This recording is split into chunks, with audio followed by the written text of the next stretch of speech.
Salut à tous, c'est Denis, nouvelle vidéo, Denis de Koh Samui pour français, de retour sur YouTube, ça faisait un moment. Donc j'ai posté sur mes réseaux sociaux, Facebook et Instagram, de vous demander de me poser des questions. Donc cette vidéo, c'est une vidéo questions-réponses.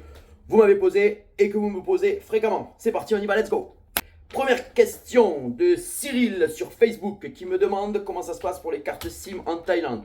Rien de plus simple, dès que vous arrivez, que ce soit à l'aéroport ou soit après dans toutes les supérettes 7-Eleven, c'est les supérettes qui sont ouvertes 7 jours sur 7, 24 heures sur 24, vous avez juste à y aller avec votre téléphone, votre passeport ou alors une photo dans le téléphone, ça suffit, et ils vous mettent directement la carte SIM dans le téléphone, vous prenez un forfait une semaine, 15 jours ou un mois, et voilà, les prix ça va entre 300 et 600 bahts, 700 bahts, donc voilà. Donc vous avez internet illimité et puis vous pouvez appeler et tout ça. Et même en changeant la carte SIM, parce qu'il me demandait ça aussi dans le message, vous allez garder votre WhatsApp. Parce que le WhatsApp est enregistré sur votre numéro français. Donc vous aurez une carte SIM en Thaïlande, mais vous pourrez garder le WhatsApp français pour continuer à communiquer avec vos proches.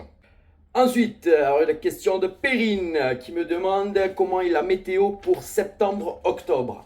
Alors la météo, plus que jamais en ce moment avec le nouveau monde, impossible de chez impossible à prévoir. Il faut savoir qu'à Koh Samui, la base c'est que la saison des pluies commence, on va dire octobre, la grosse saison des pluies octobre à mi-décembre, mais ça change tout le temps, c'est impossible à prévoir.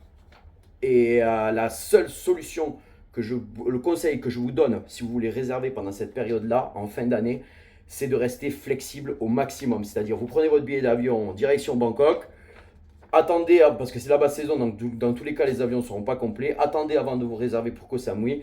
Et une petite semaine avant, vous pouvez déjà prendre la température, de voir s'il y a un typhon qui va passer, ou une tornade, ou si vraiment ils annoncent beaucoup de pluie pour votre semaine. Restez flexible et puis vous changez de destination. Vous partez sur Phuket, sur Krabi, vous essayez de trouver la destination où il fera le plus beau. Donc voilà, essayez de rester flexible au maximum pour ces dates, mais la météo est impossible à prévoir. Ensuite, Jade, encore une question météo. Jade qui me dit est-ce que c'est vraiment déconseillé de venir juillet-août? Ah ben non, pas du tout. En fait, juillet-août, c'est la saison des pluies, surtout du côté de Phuket. Phuket, qui a 1 heure d'avion de Koh Samui, bien plus au sud. Si je dis pas de bêtises, et je crois que je dis pas de bêtises, Koh Samui en juillet-août, c'est la destination où il y a la meilleure météo en Thaïlande, au niveau des îles. Ditch qui me demande sur Instagram quelles sont les meilleures cascades de Koh Samui. Alors vous avez plusieurs cascades de Koh Samui, c'est facile de les trouver en tapant sur le GPS Waterfall. Moi je trouve pas qu'il y en a qu'il y a des cascades beaucoup plus belles d'une que l'autre, ou une qui vaut vraiment le coup spécialement. Ce qu'il faut vraiment savoir, c'est que ne vous attendez pas à des cascades comme les chutes du Niagara ou dans ce style, hein. C'est vraiment des petites cascades où vous allez pouvoir, il n'y a rien d'extraordinaire et de spectaculaire. C'est juste que voilà, vous êtes en pleine nature, vous pouvez vous faire des petits plongeons des rochers pour aller vous baigner dans des petites piscines naturelles. Il n'y a vraiment rien d'exceptionnel. Donc vous tapez, moi je vous conseille, vous tapez avec votre scooter, vous tapez sur GPS Waterfall dans Koh Samui, vous allez à la plus proche. Puis il y en a qui sont pas loin l'une de l'autre, vous en faites 2 ou 3, mais voilà. Voilà.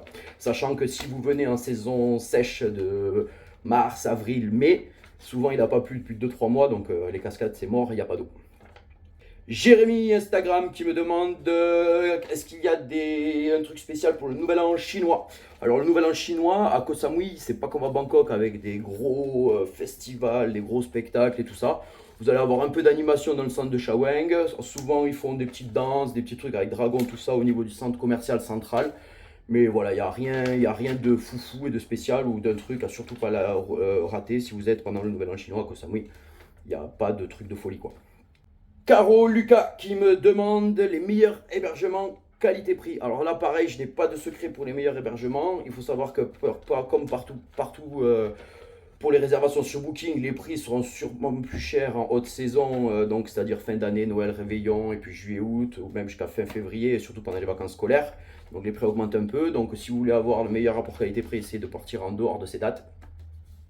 Et j'ai pas d'hôtel secret, il faut réserver le plus à l'avance possible. Et puis voilà, vous tapez dans les filtres sur Booking, vous essayez de mettre le tarif qui vous correspond, et puis c'est à vous de chercher. Voilà, sachant que pour être bien placé, il faut chercher dans les villes de Shawang et Lamai, qui sont les deux villes, les deux meilleures villes pour être bien placé, où c'est le plus animé pour pas être trop loin de tout. Comme je le dis à chaque fois, ne prenez pas un hôtel sur toute la côte ouest, il n'y a rien du tout, vous allez être trop loin de tout. Et dès que vous allez vouloir sortir le soir pour aller manger au restaurant, aller à Fisherman Village, vous allez devoir conduire, si vous n'avez pas de scooter, en taxi 40 minutes, vous allez vous ruiner pour rien.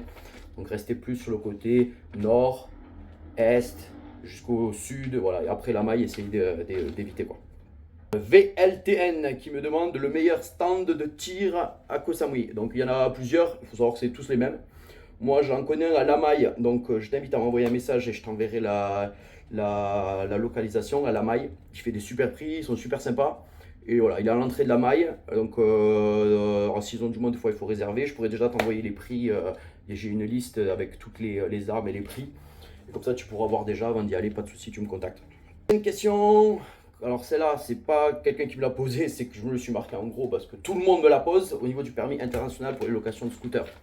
Alors, c'est la grande polémique que vous pouvez voir partout. Dès qu'il y a quelqu'un qui pose cette question sur les forums, il se fait allumer, il y a tout le monde qui se crie.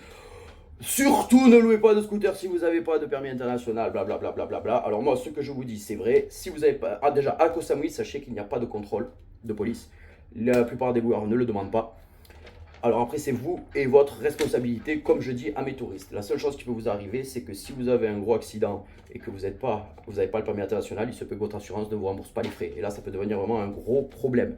Donc comme je dis à mes touristes, c'est vrai que la location de scooter reste le moyen le plus économique pour se déplacer. Donc c'est dommage de s'en priver si on n'a pas ce permis international qui, je sais, est très dur à avoir en France et très long. Donc si vous ne l'avez pas, comme je dis, c'est votre responsabilité à vous, c'est vous qui décidez. C'est exactement pareil si vous décidez de mettre votre ceinture de sécurité dans votre voiture quand vous conduisez en France. Vous êtes grand, vous avez des leçons de recevoir de personne. La seule chose qu'on peut vous dire, c'est des faits. C'est que voilà, vous risquez en cas d'accident, de gros accidents, que votre assurance ne vous assure pas. Mais voilà, après, tous les loueurs le louent. Ça se passe comme ça à Koh Samui. C'est une des rares îles justement où il n'y a pas de contrôle.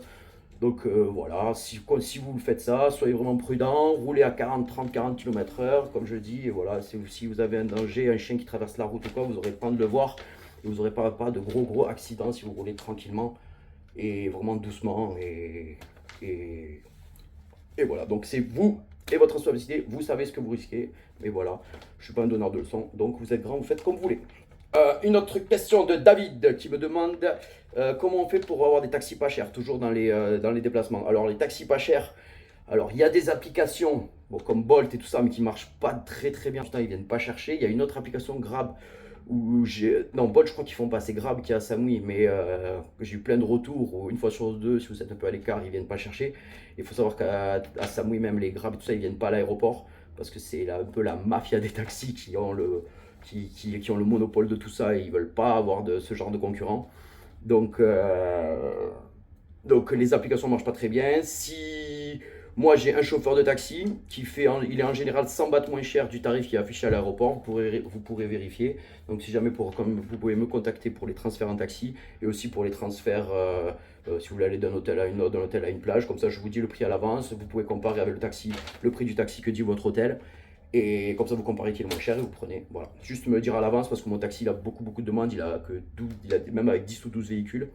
Mais le taxi avec qui je travaille, donc voilà. Demandez, ça sera. Vous pouvez pas me dire envoie-moi un taxi Denis dans 15 minutes. Il faudra moi-même me le dire 2 ou 3 heures avant, quoi. Michael qui me demande pour le prix des bateaux privés. Alors c'est une question qui revient souvent. Alors les bateaux privés, il faut savoir que c'est pas cher pour l'excursion Koh-Tan Komatsum. Pourquoi? Parce qu'il y a seulement 10 minutes de bateau, les îles sont pas loin. Mais une excursion comme Koh Tao et Marine Park en bateau privé speedboat, c'est super cher. Il va falloir compter plus de 1000 euros, 40 000 bahts la journée si vous voulez un speedboat que pour vous. Pourquoi ces prix sont aussi hauts? C'est parce que déjà le bateau il va super loin. Et surtout c'est que les propriétaires de bateaux, ils préfèrent garder leur bateau et louer au détail leur place en faisant des groupes de 10, 15, 20 voire 30. Ils gagneront beaucoup plus d'argent que si vous louez le speedboat pas cher que pour vous. Donc voilà, c'est pour ça qu'ils mettent aussi des tarifs aussi hauts. Donc voilà, je ne le propose pas vraiment parce que moi je trouve que c'est trop cher de payer un speedboat 1000 euros pour la journée pour faire exactement la même excursion sur les points où ils vont vous stopper à Koh Tao et Marine Park. La plupart des points pour les points de vue où vous allez monter, vous allez être mélangé aux autres touristes. Donc si c'est pour être juste pour le trajet et payer une fortune comme ça, je trouve que c'est pas très intéressant. Donc voilà. Voilà mon point de vue pour les speedboats privés pour Koh Tao et Marine Park. Louis qui me dit combien de temps à l'avance doit-on réserver les excursions? Alors les excursions, pas besoin de les réserver à l'avance. Toutes mes excursions sont possibles tous les jours que vous avez sur mon site www.kosamuipourfrançais.fr sont possibles tous les jours. Moi à chaque fois vous me dites quand vous arrivez, je vous note dans mon agenda et quelques jours avant à chaque fois je relance tous mes touristes pour voir si j'avais un taxi pour aller à l'aéroport, si pour les excursions c'est toujours ok. Si vous me réservez l'excursion 3 jours, même 2 jours avant, comme ça on check la météo pour essayer de vous faire partir dans les meilleures conditions possibles, j'aurai de la place. C'est souvent en haute saison, la veille, que j'ai déjà plus de place pour le lendemain. Donc même en réservant 3-4 jours avant, c'est parfait, ne vous inquiétez pas, il y a de la place tous les jours.